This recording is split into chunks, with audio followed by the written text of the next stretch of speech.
Հայաստանում անվճար առողջապահություն կամ պետպատվեր հասկացությունները վերջնականապես վերածվում են միֆի։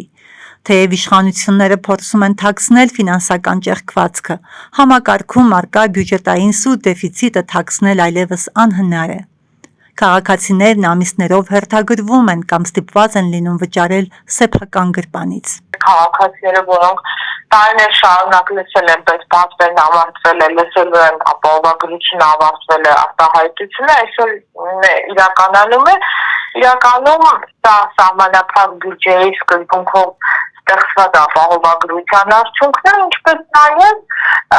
չկառավարվող նախընտրական ծախսերն են, որովհետև նախընտրական այդ շրջանում դիհանները առանց գնահատելու կարիքները կատարվել են առողջապահական մեծ ծավալի ծառայություններ և դրա արդյունքում սպառվել է գումարները։ Երբ բյուջեում փող չկա, պետությունը գտել է քաղաքացիներին օրինական կերպով մերժելու ճանապարհը։ Այն քաղաքացիները, ովքեր չեն կարող ամիսներով սպասել, ստիպված են լինում մուծել աստղաբաշխական համավճարներ։ Որի արդյունքում այսօր բոլոր քաղաքացիները անհրաժեշտություն ունեն բուժման, ինչ են անում, գնում են կամ համավճարներ են մուծում, որը երկու անգամ գումարից ապահովագրական գումարից շատ է լինում, կամ ասում են սպասեք, որովհետև իրենք հաշվի առնելով այս ռիսկերը օրենքով ամրագրել են, որ կարող են 6 ամիս քաղաքացիներին հերթագրել, ինչը այսօր անում են արդեն։ Մինչ առողջապահության նախարարությունը սեփական կաբինետներից գեղեցիկ հաշվետվություններ է հրապարակում,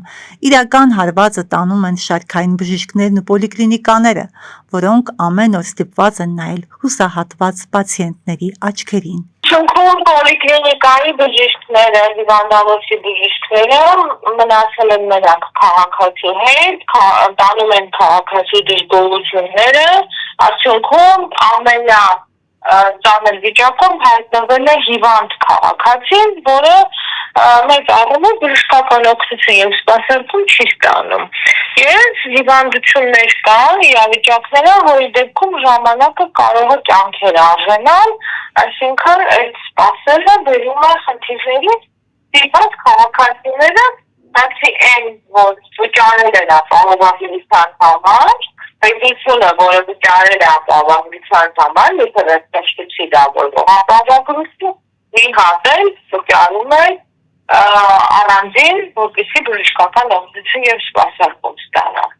Ստեղծված իրավիճակում ամենամտահոգիչն այն է, որ ֆինանսական ճեղքվածքը փակելու համար պետությունն անցել է երեխաների գրպանին։ Հայաստանի պատմության մեջ առաջին անգամ համավճարների համակարգը ներդրվել է անչափահասների բուժսպասարկման ոլորտում։ Այստեղ ամենացավալին է, որ համավճարների կիրառումը այլևս տարածվում է 0-ից 18 տարեկանների վրա, ինչը երբեք չի եղել Հայաստանի Հանրապետությունում, այսինքն երեխաները, որոնք որ պետք է ստանան անվճար բժշկական օգնություն և սպասարկում, այսօր նրանց վրա կիրառվում է համավճարների սկզբունքը։ Այսպիսով, իշխանությունների նախընտրական շոուների և տնտեսական տապալումների գինն այսօր վճարում է հայաստանյան հիվանդն ու երեխան՝ սեփական առողջության, իսկ երբեմն կյանքի գնով։